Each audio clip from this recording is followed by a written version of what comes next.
İmanlı Yusuf Diktaroğlu Sabdon'un.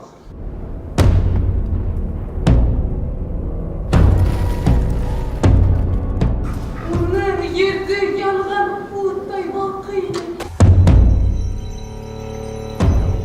Gelin kıyım, gelin dediğine de gelin. Allah'ın kuzuna yetmek üstüne. Bilgi ettim Yusuf Paşa bulması.